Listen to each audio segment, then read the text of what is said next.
Here's the number that should make you rethink every extra mortgage payment you have ever made. About $101,000 more net worth over 15 years using the exact same monthly cash. According to RBC modeling, a 35-year-old in a 35% tax bracket with a 4.5% mortgage who contributes to an RRSP and funnels the tax refund into the mortgage ends up roughly $101,000 ahead of someone who just prepaid the mortgage. I read the fine print so you don't have to. So which side of that gap are you standing on right now? This is not a rounding error, it is a life decision. In RBC's 15-year comparison, the mortgage-first household finished with $544,392 of net worth, while the RRSP-plus-refund household finished with $614,941, a difference of $149 from the identical $750 a month. The reason is simple but overlooked. RRSP contributions are tax deductible. So in a 40% bracket, a $10,000 contribution effectively costs $6,000 after a $4,000 refund, while a $10,000 mortgage prepayment costs the full $10,000 of after-tax cash, per Wealth North. Get this wrong for a decade and you leave a house deposit's worth of wealth on the table. Here is the at-a-glance matchup. Option A, RRSP-plus-refund, uses pre-tax dollars to invest and turns a CRA refund into a lump sum mortgage prepayment, capturing both a deduction and market growth. Option B, straight mortgage paydown, delivers a guaranteed risk-free return equal to your mortgage rate, about 4.5%, but earns no tax refund and no market upside. Both are responsible. Only one wins the math for most people, and I will show you exactly when. Option A is the strategy for someone like Jason, a 38-year-old Ontario project manager earning $95,000 with a $520,000 mortgage at 4.5% and $120,000 of unused RRSP room. The play is a 4-step loop. Contribute to the RRSP, claim the deduction, receive the refund, then apply it as a mortgage prepayment, then repeat every year per Wealth North. It suits anyone in a 30% or higher bracket with room to contribute and a mortgage rate below their expected long-run return. This is where Option A pulls ahead. Wealth North shows that in a 40% bracket, directing $10,000 to an RRSP and then applying the $4,000 refund to the mortgage generates $14,000 of total benefit. The full contribution plus the prepayment versus just $10,000 of mortgage reduction if you skip the RRSP. For Jason, at a 35% rate, a $9,000 contribution triggers roughly a $3,150 refund, turning the same cash flow into $12,150 of combined impact. CIBC adds that when your RRSP return beats your mortgage rate and today's tax rate exceeds your retirement rate, the RRSP route wins over time. Now, the honest weakness. The RRSP advantage depends entirely on earning more than your mortgage rate, and that return is not guaranteed. Investopedia and Tax Tips both warn that mortgage paydown clearly wins if your realistic RRSP return sits at or below your mortgage rate. Folio North's 2026 calculator pegs the break-even at about a 4.9% pre-tax return. Above that, investing wins. Below it, paydown wins. If markets stall for a decade, the certainty of debt-free ownership can beat a shaky portfolio.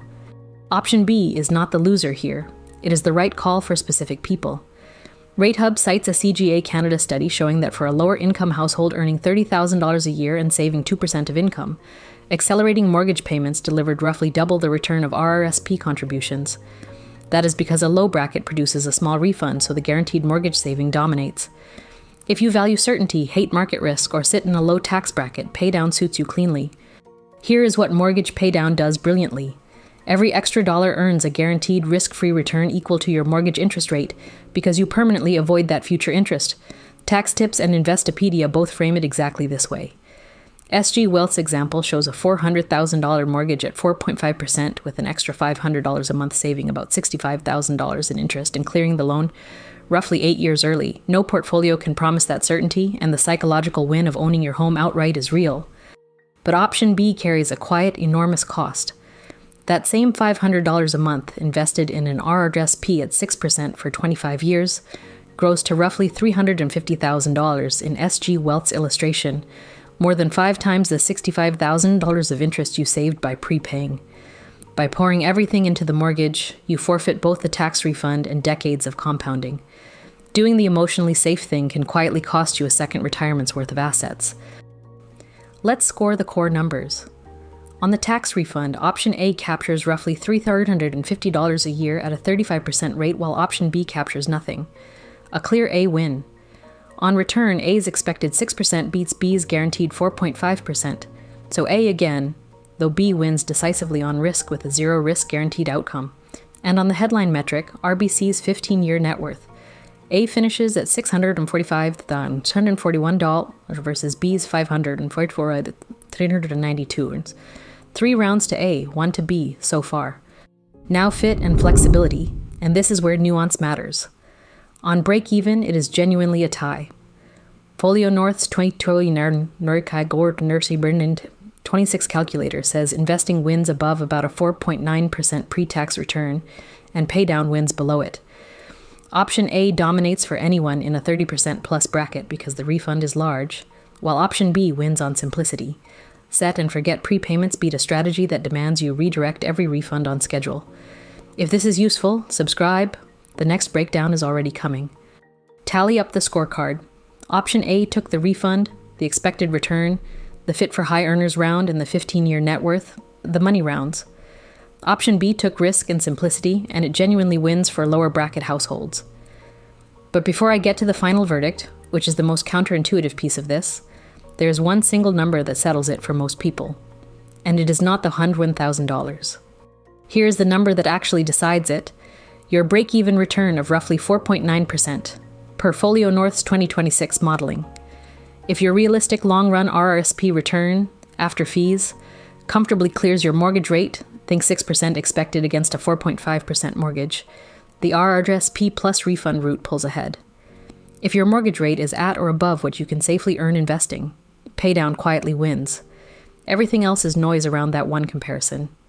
So the verdict is, it depends. And here is the clean rule. This is general information, not personal advice. Check your own numbers, your RRSP room in CRA My Account, and speak to a professional before acting.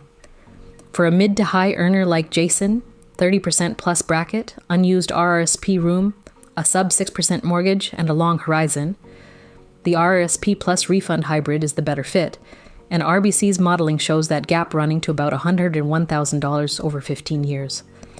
For a lower income, risk-averse household where the refund is small and certainty matters most, straight mortgage paydown is the better fit, as RateHub's CGA data shows.